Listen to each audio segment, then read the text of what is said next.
Bertemu kembali dengan Bu Vero dalam mata kuliah Pasar Modal dan Falas. Pada sesi kali ini akan membahas pasar modal. Adapun yang akan kita kaji dalam sesi ini adalah pengertian pasar modal, kemudian instrumen pasar modal, para pemain dan lembaga yang terlibat, prosedur emisi, dan pasar perdana atau primary market. Sebelum kita review terlebih dahulu mengenai posisi pasar modal dalam sistem keuangan di Indonesia. Baik, berikut ini adalah skema sistem keuangan di Indonesia, yaitu terbagi dalam dua sistem, yaitu sistem lembaga keuangan bukan bank dan sistem lembaga perbankan. Nampak bahwa posisi pasar modal adalah institusi lembaga keuangan bukan bank di bawah Departemen Keuangan bersama-sama dengan institusi yang lain seperti perasuransian, modal ventura, dana pensiun, pegadaian, kemudian perusahaan penjaminan seperti anjak piutang dan lainnya. Baik, berikut ini adalah nampak gambar panah tersebut menunjukkan aliran uang dari pemilik dana kepada pihak yang membutuhkan dana, yaitu melalui dua jalur, baik langsung maupun tidak langsung. Aliran langsung di mana peminjam dana meminjam uang dana langsung dari pasar keuangan atau financial market dengan menjual surat berharga atau instrumen keuangan, yaitu klaim terhadap penghasilan atau aset peminjam di masa depan. Sedangkan aliran tidak langsung di mana lembaga keuangan meminjam dana dari pemberi pinjaman dan menggunakan uang tersebut untuk disalurkan kepada peminjam dalam bentuk kredit. Selanjutnya, financial market atau pasar keuangan adalah pasar di mana uang berpindah dari mereka yang punya kelebihan uang atau surplus kepada mereka yang mengalami defisit dana atau memerlukan dana. Tempat di mana klaim keuangan dan jasa-jasa keuangan diperdagangkan. Itulah financial market. Tanpa adanya pasar keuangan ini, maka peminjam uang akan mengalami kesulitan dalam menemukan debitur atau pemilik dana yang bersedia untuk memberikan pinjaman kepadanya. Nah, kita lihat financial market terbagi menjadi dua, ya, ada capital market atau pasar modal dan money market atau pasar uang. Nah, bedanya apa? Jika pasar modal memperjualbelikan surat berharga jangka panjang seperti saham, obligasi, warrant, right, obligasi konvertibel dan berbagai produk derivatif. Sedangkan pasar uang memperjualbelikan surat berharga jangka pendek seperti SBI, SPBU, commercial paper dan lainnya. Baik, kita masuk sekarang dalam pengertian pasar modal. Kita lihat berapa definisi pasar modal ya menurut UU nomor 8 tahun 95, kemudian menurut Kamus Bahasa Indonesia, kemudian menurut Suat Musnan, dan menurut Kepres nomor 60 tahun 88. Kita lihat definisi dari pasar modal. Dari beberapa definisi tersebut kita bisa menarik bahwa pasar modal atau bursa efek merupakan pihak atau tempat yang menyelenggarakan dan menyediakan sistem dan sarana untuk mempertemukan penawaran jual beli efek dari pembeli efek atau investor dan penjual efek atau disebut sebagai pihak emiten atau issuer. Mengapa pasar modal dijumpai di banyak negara? Kita lihat bahwa pasar modal memiliki peran penting dalam kegiatan ekonomi, dalam mendorong kemajuan ekonomi suatu negara, ya, di mana saat pasar modal menjadi sumber dana alternatif bagi suatu perusahaan yang membutuhkan dana untuk pengembangan usahanya, untuk ekspansi misalnya, atau penambahan produk misalnya. Dengan dana yang diperoleh, maka perusahaan tersebut akan terdukung dalam peningkatan produksinya. Nah, peningkatan produksi perusahaan ini pada akhirnya akan memberi kontribusi terhadap peningkatan gross domestic product atau produk secara nasional, produksi secara nasional dalam satu negara. Nampak di sini bahwa pendanaan yang diperoleh dari pasar modal, dari keberadaan pasar modal, mendukung terhadap berkembangnya ekonomi suatu negara. Memberikan warna investasi bagi para investor. Dengan adanya pasar modal, masyarakat yang memiliki kelebihan dana dapat menginvestasikan uang tersebut dengan harapan dapat memperoleh tingkat pengembalian yang lebih tinggi dibandingkan dengan menabung di bank. Penyebaran kepemilikan perusahaan bagi masyarakat luas tentunya ya. Dengan adanya pasar modal, terbuka kesempatan bagi masyarakat luas untuk turut serta memiliki suatu perusahaan dengan jumlah dana yang relatif kecil. Dengan demikian, pendapatan yang diperoleh perusahaan juga dapat dinikmati oleh masyarakat luas yang memiliki saham perusahaan tersebut. Baik, selanjutnya adalah keterbukaan dan profesionalisme perusahaan yang menciptakan iklim usaha yang sehat.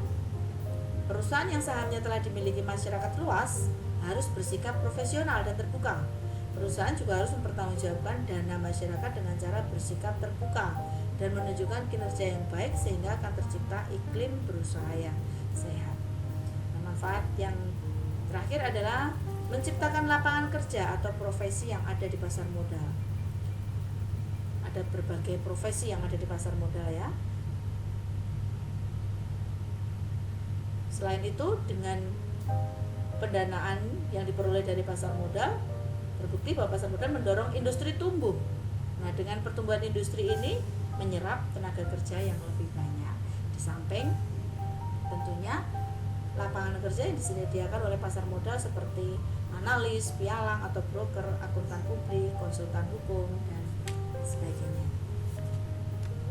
Kita bisa menyimpulkan bahwa pasar modal memiliki fungsi baik dari aspek ekonomi maupun dari aspek keuangan.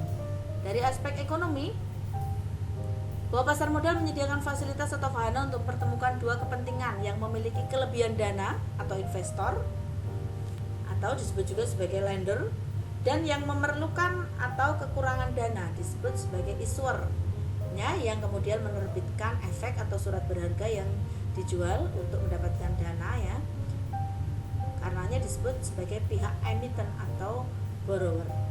Kemudian dari aspek keuangan, pasar modal memberikan kesempatan memperoleh dana, memperoleh sumber keuangan bagi pihak borrower dan imbalan atau return bagi pemilik dana sesuai dengan karakteristik investasi yang dipilih. Nah, berbicara mengenai karakteristik investasi berikut ini, kita akan membahas dalam instrumen pasar modal jenis-jenis investasi yang ditawarkan oleh pasar modal, terutama dalam hal ini adalah pasar modal Indonesia ya. Yang pertama saham, yakni efek yang menyertakan bukti klaim, bukti kepemilikan suatu perusahaan yang merupakan klaim atas penghasilan dan kekayaan perusahaan. Kemudian obligasi, surat usaha jangka menengah dan jangka panjang yang dapat dipindah tangankan. Saham merupakan efek yang diperdagangkan dalam jumlah yang paling besar ya di pasar modal. Kemudian berikutnya adalah reksadana, sarana untuk menghimpun dana dari masyarakat yang memiliki modal untuk diinvestasikan dalam berbagai saham atau instrumen investasi lainnya oleh manajer investasi. Jadi di sini investor tidak beraktivitas secara aktif, tapi dihandle oleh seorang manajer investasi dari perusahaan reksadana. Karenanya untuk investor yang belum berpengalaman di pasar modal, ini sangat menarik ya, sangat penting untuk mencoba dari reksadana terlebih dahulu. Baik, selanjutnya adalah ETF, yakni jenis reksadana yang bisa diperdagangkan seperti jual beli saham biasa. Kemudian yang menarik lagi ada DINFRA ya. Ini merupakan instrumen yang berbentuk kontrak investasi kolektif yang diperdagangkan untuk menghimpun dana dari masyarakat, selanjutnya diinvestasikan pada aset infrastruktur. Nah, jika DINFRA diinvestasikan pada aset infrastruktur, DIRE diinvestasikan pada aset real estate. Berikutnya ada EBA. efek yang diterbitkan oleh kontrak investasi kolektif beragam aset yang portofolionya terdiri dari aset keuangan berupa tagihan yang timbul dari surat berharga komersial. Kemudian ada derivatif, ya, ada beberapa instrumen derivatif. Sebagai contoh ada option, future yang berjangka, kemudian ada warrant, ya. Kemudian tadi adalah produk-produk dari pasar modal, instrumen-instrumen keuangan yang ada di pasar modal yang bisa menjadi alternatif investasi. Nah, bagaimana cara untuk kita berinvestasi di pasar modal? Langkah yang pertama adalah kita harus membuka rekening efek terlebih dahulu melalui perusahaan sekuritas. Ya, kita bisa memilih, ada banyak sekali perusahaan sekuritas, ya, bisa mahasiswa bisa mencoba, ya, dengan melihat ada banyak sekali alternatif perusahaan sekuritas yang bisa dipilih. Nah, kemudian setelah membuka rekening, mengisi dokumen, mengisi data-data sesuai dokumen kita, kemudian kita mendepositokan sejumlah uang.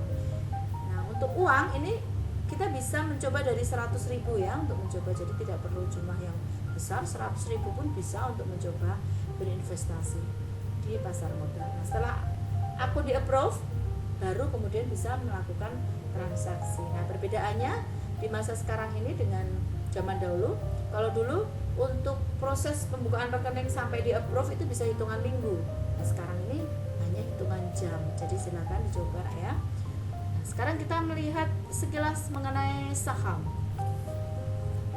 Saham umumnya berbentuk selembar kertas, ya, tetapi sekarang dapat juga berupa sebuah account atau akun, ya, dengan atas nama pemilik atau sering disebut sebagai saham tanpa warakat. Berikut ini adalah karakteristik dari saham, bahwa pemilik saham atau pemegang saham akan memperoleh dividen, kemudian memiliki hak suara dalam RUPS dan mendapatkan kemungkinan potensial capital gain atau capital loss. Capital gain berupa keuntungan, sebaliknya, ya, berupa kerugian. Ini adalah jenis-jenis saham, ya, ada saham atas unjuk, saham atas nama, saham biasa, saham preference, saham istimewa. Yang dimaksud dengan saham atas unjuk, saham yang tidak mempunyai nama pemilik. Jadi siapa yang menunjukkan lembar saham tersebut, ya, bukti kepemilikan saham hanya bisa menunjukkan, berarti dia yang dikatakan sebagai pemilik saham dan berhak untuk ikut hadir dan mengeluarkan suara dalam RUPS. Nah, bedanya saham atas nama ada nama yang tertera. Dengan demikian jelas siapa pemiliknya. Dan untuk peralihannya harus melalui prosedur tertentu. Nah, untuk saham atas unjuk ini risikonya adalah apabila hilang tidak bisa minta duplikat pengganti. Sebaliknya, saham atas nama jika hilang, pemilik dapat mengganti, meminta pengganti sertifikat sahamnya karena jelas ada namanya dalam lembaran perusahaan. Baik, berikutnya dalam hal hak klaim. Untuk saham biasa, hak klaim adalah terakhir atas aktiva perusahaan jika perusahaan dilikuidasi, sedangkan saham preference atau preferred stock hak klaimnya didahulukan dibanding saham biasa jika perusahaan dilikuidasi. Kemudian ada pula saham istimewa atau golden stock, di mana pemegang saham memiliki hak yang lebih dibandingkan dengan pemegang saham lainnya. Nah, di Indonesia dikenal sebagai istilah saham dwiwarna. Nah, berikutnya ini adalah keuntungan yang kita peroleh apabila kita berinvestasi pada saham, yaitu dividen dan capital gain. Dividen merupakan keuntungan yang diberikan perusahaan penerbit saham. Sedangkan capital gain merupakan selisih antara harga beli dan harga jual yang diberikan oleh pasar. Sedangkan resiko dari investasi saham adalah kita bisa mengalami capital loss, ya, rugi jika selisih harga beli dengan harga jual kita mengalami kerugian, gitu ya. Harga jualnya lebih rendah daripada pada saat harga beli, ini yang disebut sebagai capital loss. Kemudian tidak mendapat pembagian dividen apabila perusahaan mengalami permasalahan, ya. Misalnya perusahaan bangkrut atau dilikuidasi. Kemudian ada resiko misalnya saham di delisted dari bursa atau tercoret dari list di bursa, misalnya ada suatu permasalahan internal dari perusahaan. Kemudian ada kemungkinan saham di suspend. Baik, ini adalah resiko investasi pada berikutnya. Mengapa perlu ada indeks saham? Karena indeks saham merupakan ukuran statistik yang mencerminkan keseluruhan pergerakan harga atas sekumpulan saham yang dipilih berdasarkan kriteria dan metodologi tertentu serta dievaluasi secara berkala. Nah, ada dua macam kategori indeks saham ya, ada indeks saham non sektoral dan ada sektoral. Non sektoral sebagai contoh adalah 24 indeks saham IHSG, kemudian ada indeks saham LQ45 ya. Nah, ini dievaluasi secara berkala. Contohnya LQ45 ini dievaluasi setiap 6 bulan. Jadi setelah 6 bulan ini ada saham-saham tertentu yang masuk ya sebagai masuk list baru, kemudian ada yang sebelumnya sudah masuk list kemudian dikeluarkan dari list. Nah, ini karena tidak memenuhi syarat-syarat dari indeks LQ45. Kemudian ada IDX 80 misalnya. Nah, ini adalah indeks non sektoral. Kemudian ada indeks sektoral seperti agriculture, kemudian ada basic industry, kemudian ada mining ya. Ada banyak lagi indeks sektoral. Apa yang menjadi tujuan atau manfaat dari keberadaan indeks saham? Untuk mengukur sentimen pasar. Sebenarnya pasar ini lebih kecenderungan kemana gitu ya, lebih kecenderungan ke sektor yang mana, misalnya ke pertambangan misalnya gitu ya. Baik, kemudian dijadikan produk investasi pasif karena sudah jelas harganya sekian ya sudah, tenang-tenang saja berinvestasi di salah satu saham ya, pasif-pasif saja nggak masalah. Kemudian benchmark bagi portofolio aktif, sebagai pembanding bagi portofolio aktif, karena yang portofolio yang aktif yang mengupdate terus informasi harga saham harus membandingkan harga saham satu dengan yang lain. Kemudian proxy dalam mengukur dan membuat model pengembalian investasi atau return, risiko sistematis dan kinerja yang disesuaikan dengan risiko. Kemudian proxy untuk kelas aset pada alokasi aset. Misalnya mau dialokasikan ke aset yang mana. Nah, ini untuk menentukan kira-kira kelas aset yang mau dipilih, yang kelas yang taraf yang mana ya, kelas aset dari perusahaan yang mana. Oke, selanjutnya itu tadi sekilas tentang saham ya. Kemudian ini sekilas tentang obligasi. Adalah sertifikat yang berisi kontrak antara investor dan perusahaan yang menyatakan bahwa investor tersebut atau pemegang obligasi telah meminjamkan sejumlah uang kepada perusahaan. Nah, nilai suatu obligasi berlawanan arah dengan perubahan suku bunga secara umum. Jika suku bunga secara umum turun, maka nilai atau harga obligasi akan meningkat. Karena para investor cenderung untuk berinvestasi pada obligasi untuk tingkat safe-nya. Nah, berikut ini adalah jenis-jenis obligasi. Ya. Nah, untuk saham dan obligasi kita bisa mempelajari di video pembelajaran dari saya yang lain. Silahkan dicari link untuk khusus untuk tentang saham dan obligasi. Nah, berikut ini adalah manfaat apabila kita menginvestasi dalam obligasi ya. Kita akan mendapatkan bunga, kemudian capital gain dan hak klaim pertama jika memiliki obligasi konservasi. Sedangkan resikonya tentu saja ada resikonya ya, ada return, tentu ada risknya. Risikonya adalah bisa berupa gagal bayar, kemudian capital loss berupa kerugian ya. Tadi sudah kita jelaskan situasi untuk capital loss jika harga jual lebih rendah dari harga pada saat beli.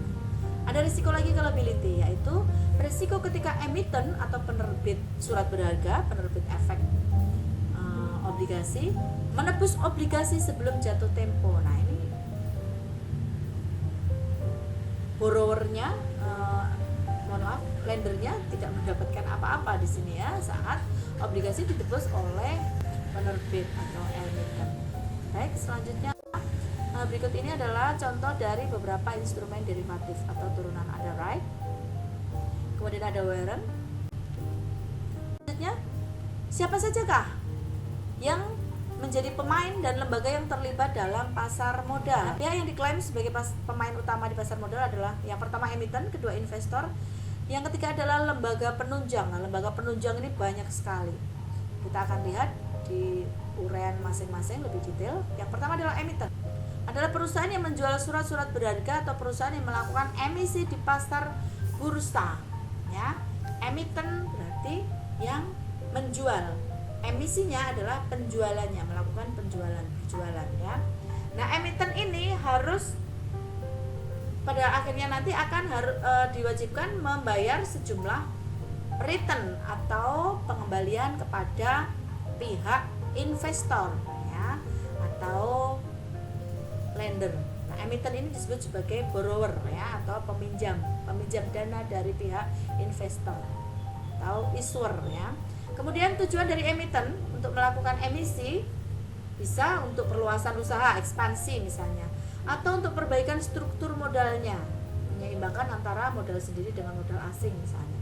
Kemudian untuk pengadaan pengalian pemegang saham, sehingga membutuhkan penjualan surat-surat berharga. Baik, selanjutnya adalah pihak yang menanam saham atau membeli surat berharga yang diterbitkan oleh pihak emiten atau issuer. Investor ini biasanya akan melakukan observasi terlebih dahulu, kira-kira perusahaan mana yang akan disuntik modal darinya, atau perusahaan mana yang akan dipilih untuk menjadi lahan sarana investasi. Poin-poin yang dipertimbangkan oleh seorang investor adalah yang pertama, bonafiditas perusahaan. Bagaimana suatu perusahaan, apakah bonafid atau tidak layak untuk dijadikan sebagai lahan untuk investasi atau tidak. Kemudian ada prospek usaha. Kira-kira prospek usaha dari saham atau efek surat berharga yang dipilih untuk menjadi investasi ini, kira-kira prospeknya seperti apa? Misalnya, prospek usaha real estate semakin bagus, semakin berkembang, prospektif gitu ya. Nah, ini kemudian berlomba-lomba ke investasi di sektor real estate ya. Itu sebagai contoh. Kemudian eksistensi perusahaan di dunia bisnis ya, untuk pengakuan keberadaan suatu perusahaan di dunia bisnis. Selanjutnya adalah lembaga penunjang, berperan untuk mendukung berjalannya pasar modal agar para pemain pasar seperti emiten dan investor mudah dalam menjalani berbagai aktivitas. Nah, ada banyak sekali lembaga penunjang ya, sebagai contoh underwriter atau penjamin, kemudian ada broker yang merupakan perantaranya atau disebut juga sebagai pialang. Kemudian ada dealer, pedagangnya ya, ada penanggungnya, ada trustee dan sebagainya. Nah, untuk lebih memahami mengenai lembaga penunjang, kita lihat lembaga yang terlibat di pasar modal. Yang pertama adalah BAPEPAM atau Badan Pengawas Pasar Modal, kemudian lembaga penunjang pasar perdana, kemudian lembaga penunjang dalam emisi obligasi, dan yang terakhir adalah lembaga penunjang pasar sekunder. Yang pertama adalah Badan Pasar Modal. Sesuai Kepres nomor 53 tahun 90, tugas BAPEPAM adalah mengikuti perkembangan dan mengatur pasar modal sehingga efek atau surat berharga dapat ditawarkan dan diperdagangkan secara teratur, wajar, dan efisien. Maksudnya bagaimana? Nah, ini teratur. Menjamin bahwa seluruh pelaku pasar modal wajib mengikuti ketentuan yang berlaku sesuai dengan bidang masing-masing dan melaksanakan secara konsisten. Wajar bila seluruh perilaku pasar modal melakukan keinginannya dengan memperhatikan standar dan etika yang berlaku di dunia bisnis. Tidak curang, tidak ada praktek-praktek kecurangan, kemudian memanipulasi data misalnya ya. Kemudian efisien. Kegiatan pasar modal dilakukan secara cepat dan tepat dengan biaya yang tepat pula. Nah, BAPEPAM dipimpin oleh seorang ketua yang tugas pokoknya adalah memimpin sesuai dengan kebijaksanaan yang telah digariskan oleh pemerintah dan membina aparatur BAPEPAM agar berdaya dan berhasil guna, membuat pelaksanaan teknis di bidang pasar modal secara fungsional. Nah, berikut ini adalah lembaga penunjang pasar perdana. Kita nanti akan memahami apa yang disebut sebagai pasar perdana dan pasar sekunder. Nah, yang pertama adalah pasar perdana dulu. Ya, lembaga penunjang di pasar perdana adalah ada penjamin emisi efek, akuntan publik, konsultan hukum, notaris, agen penjual, perusahaan penilai. Kita lihat untuk penjamin emisi efek. Tugasnya adalah memberikan nasihat mengenai jenis efek yang sebaiknya dikeluarkan, harga yang wajar kisarannya berapa, ya. ya. Kemudian jangka waktu dari efek yang akan dikeluarkan. Selanjutnya adalah akuntan publik, melakukan pemeriksaan atas laporan keuangan perusahaan. Kira-kira laporan keuangannya akurat, valid, apa adanya terbuka, atau ada markup di bidang tertentu misalnya ya. Ada markup yang tidak sewajarnya ya. Kemudian akuntan publik ini memberikan pendapat hasil dari pemeriksaan atas laporan keuangan perusahaan. Selanjutnya adalah hukum, bertugas meneliti aspek-aspek hukum emiten dan memberikan pendapat dari sisi hukum tentang keadaan dan keabsahan usaha emiten, meliputi anggaran dasar, izin usaha, bukti kepemilikan atas kekayaan emiten. Dan ini adalah notaris, bertugas membuat berita acara RUPS, membuat konsep akta perubahan. Bila terjadi ada perubahan anggaran dasar dan sebagainya ya dalam rangka emisi efek antara pihak sekuritas misalnya dengan pihak emiten misalnya ya, ini kemudian akta perubahan yang terjadi atau perubahannya ini merupakan ranah dari tugas notaris. Kemudian agen penjual terdiri dari perusahaan pialang atau broker maupun dealer ya, broker perantara, dealer pedagang ya, atau bisa dua-duanya ya, broker sebagai broker maupun dealer, yang melayani investor yang akan memesan efek, melaksanakan pengembalian uang pesanan dan menyerahkan sertifikat efek kepada pemesan. Masih dalam lembaga penunjang pasar perdana ada perusahaan penilai atau appraisal, diperlukan apabila perusahaan emiten akan melakukan penilaian kembali dari aktiva yang dimiliki untuk mengetahui besarnya nilai wajar aktiva dari perusahaan tersebut sebagai dasar untuk melakukan emisi dalam pasar modal. Baik, lembaga penunjang dalam emisi obligasi ada wali amanat, ada penanggung, ada agen pembayar atau paying agent. Kita lihat uraian dari amanat, tugasnya adalah sebagai berikut ya. Kemudian berikut tugas dari penanggung dan dari agen pembayar. Lembaga penunjang pasar sekunder, kalau yang tadi pasar primer ya, sekarang pasar sekunder. Baik, dalam pasar sekunder lembaga-lembaga yang ada yang menunjang operasional dalam pasar sekunder adalah pedagang efek, perantara perdagangan efek atau broker, perusahaan efek, biro administrasi efek, dan reksadana atau mutual fund. Pedagang efek, di samping melakukan jual beli efek untuk diri sendiri, pedagang efek juga berfungsi untuk menciptakan pasar bagi efek tertentu dan menjaga keseimbangan harga serta memelihara likuidnya efek dengan cara membeli dan menjual efek tertentu di pasar sekunder.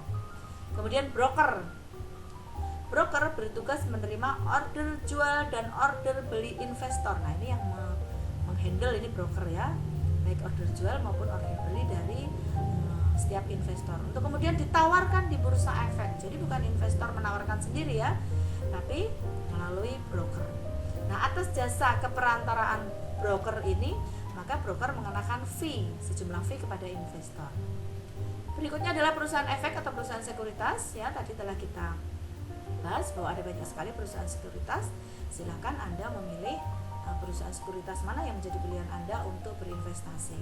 Nah, perusahaan sekuritas ini menjalankan satu atau beberapa kegiatan, baik itu sebagai underwriter, perantara pedagang efek, kemudian manajer investasi atau penasehat investasi atau keseluruhan. Selanjutnya biro administrasi efek, yaitu pihak yang berdasarkan kontrak dengan emiten menyediakan jasa melaksanakan pembukuan, pencatatannya, kemudian pembayarannya, kemudian laporan tahunan untuk emiten. Ini merupakan tugas dari biro administrasi efek. Nah, yang terakhir adalah reksadana atau mutual fund. Reksadana merupakan perusahaan yang kegiatannya mengelola dana-dana investor. Karenanya disebut sebagai manajer investasi, mengelola dana investor dikelola dalam suatu portofolio atau manajer investasi inilah yang memilih kira-kira mau diinvestasikan kemana. Jadi investor hanya terima bersih ya. Ini disebut sebagai strategi portofolio pasif ya, karena dikelola oleh pihak lain ya, bukan investor sendiri. dikelola oleh seorang manajer investasi melalui perusahaan reksadana. Nah, biasanya ini ada fee tertentu ya, baik dalam pendaftaran maupun pada saat pencairannya ya. Atau bursa efek ini disebut sebagai CSRO atau Self Regulating Organization ya, yakni yang memiliki otoritas untuk melaksanakan berlangsungnya terselenggaranya pasar modal. Berjalannya pasar modal adalah di handle oleh 3 pihak ini ya, KPEI, KSEI, dan bursa efek. Baik, selanjutnya. Nah, berikut ini adalah Badan Organisasi Pasar Modal Indonesia. Tadi kita sudah membahas mengenai lembaga-lembaga penunjang ya yang ada di bawah ini ya, di paling bawah ini ya, ada perusahaan efek, lembaga penunjang, profesi penunjang, investor. Ini. Nah, yang tengah bursa efek, lembaga clearing atau KPI dan KSEI ini yang disebut tadi sebagai SRO ya, Self Regulating Organization. Baik, selanjutnya. Bagaimana prosedur dari emisi? Tahapan dari berjualan surat efek, menjual surat efek, surat berharga di pasar modal. Pertama adalah tahap persiapan ya. Tahap pertama bagi perusahaan adalah melakukan RUPS. Dalam RUPS tersebut dibahas kira-kira jenis modal apa nanti yang diinginkan, kemudian jumlah modalnya ada berapa ya. Nah, setelah RUPS, dalam tahap persiapan, tahap emisi berikutnya adalah penyampaian letter of intent. Hasil rapatnya dituangkan dalam surat, diajukan kepada Bapepam sebagai wujud akan menerbitkan efek di pasar modal. Nah, berikut ini adalah isi dari letter of intent ya. Selanjutnya, penyampaian pernyataan pendaftaran. Dilanjutkan dengan evaluasi oleh Bapepam. Kira-kira dokumen yang sudah diserahkan oleh perusahaan penerbit emiten yang sudah mendaftarkan terpenuhi atau tidak, memenuhi syarat atau tidak. Ini yang dilakukan oleh Bapepam ya, mengenai kelengkapan dokumen. Kira-kira sebagai kelengkapan dokumennya meliputi apa saja? Nah, berikut ini ada ya, ada pernyataan pendaftaran, anggaran dasar perusahaan, laporan keuangan. Nah, ini yang sangat mutlak sekali ya, laporan keuangan ini ya, dan sebagainya. Nah, selanjutnya adalah penelaahan dokumen. Nah, setelah tadi dievaluasi kemudian ditelaah. Informasi yang harus ada di dalam penelaahan dokumen ini adalah penjelasan umum mengenai penawaran saham atau obligasi, kemudian tujuannya, rencana penggunaan dananya, kemudian sejarah perusahaan secara menyeluruh. Nah, setelahnya adalah tahap dengar pendapat terbuka. Setelah persyaratan dilengkapi oleh perusahaan yang mengajukan tadi, kemudian tahap berikutnya adalah dengar pendapat terbuka yang diikuti oleh Bapepam, kemudian perusahaan yang bersangkutan serta lembaga-lembaga yang terkait lainnya. Nah, tujuan dari debat terbuka ini adalah untuk mendapatkan informasi langsung dari pihak yang akan melakukan emisi. Selanjutnya ini dia, kita akan membahas apa yang disebut sebagai pasar perdana atau primary market dan pasar sekunder. Yang pertama adalah pasar perdana. Kan pasar di mana emiten pertama kali memperdagangkan saham atau surat berharga lainnya untuk publik. Nah, tadi setelah didaftarkan untuk emisi tadi ya, sampai tahap terakhir tadi, kemudian pertama kali diperdagangkan merupakan initial public offering ya, atau IPO. Nah, informasi mengenai suatu perusahaan atau emiten yang akan menawarkan sahamnya untuk pertama kali pada masyarakat dapat diketahui melalui prospektus ringkas yang diiklankan minimal di 2 harian nasional, public expose atau prospektus di pasar modal. Adalah prosedur dari pasar primer ya, setelah pengisian formulir pemesanan pembelian saham, kemudian formulir tersebut disebar melalui underwriter atau penjamin emisi efek atau agen-agen penjual lainnya yang ditunjuk. Nah, setelah pemesanan diterima baru kemudian dilakukan penjataan. Nah, penjataan ini karena tentunya jumlah permintaan yang masuk tidak hanya satu atau dua perusahaan ya, pasti banyak sekali pihak yang mendaftarkan diri untuk meminta ya, atau memesan suatu surat berharga. Nah, ini penjataan ini berkaitan dengan penjataan ini, maka ada kondisi oversubscribed dan undersubscribed ya. Jika kondisi oversubscribed terjadi, penjataan akan dilakukan bisa berdasarkan undian atau metode lainnya seperti pemesan pertama mendapat prioritas terlebih dahulu. Jadi di list ya, kira-kira pemesan yang awal-awal yang mendapatkan jatah terlebih dahulu. Apa yang dimaksud dengan oversubscribed dan undersubscribed? Oversubscribed di mana minat masyarakat membeli saham baru lebih besar dari jumlah saham yang tersedia. Jadi permintaannya banyak sekali ya, padahal saham yang tersedia terbatas. Nah, ini ya, akhirnya tidak mendapatkan jatah. Nah, bila jumlah yang tersedia lebih besar daripada permintaan, maka tentunya peluang mendapatkan jatah ya, mendapatkan penjataan dari surat berharga yang diinginkan atau yang diminta. Ini disebut sebagai undersubscribed. Baik, pasarnya adalah pasar yang memperdagangkan efek setelah IPO, di mana perdagangan hanya terjadi antar investor yang satu dengan investor lainnya. Transaksi ini tidak lepas dari fungsi bursa sebagai lembaga fasilitator perdagangan di pasar modal. Nah, pembelian di pasar ini hanya pada saham yang telah beredar berdasarkan aturan main yang telah ditetapkan pasar. Baik, dari pasar sekunder ini adalah investor melakukan order beli atau jual melalui broker. Kemudian broker meneruskan ke pasar atau bursa. Bila ada order jual dan beli yang cocok, maka transaksi terjadi. Bila tidak, maka transaksi akan menunggu sampai adanya kecocokan atau pembatalan karena ditarik kembali atau habisnya masa perdagangan. Baik, demikian tadi adalah materi dari pasar modal. Terima kasih atas perhatiannya, dan kita bertemu kembali di video pembelajaran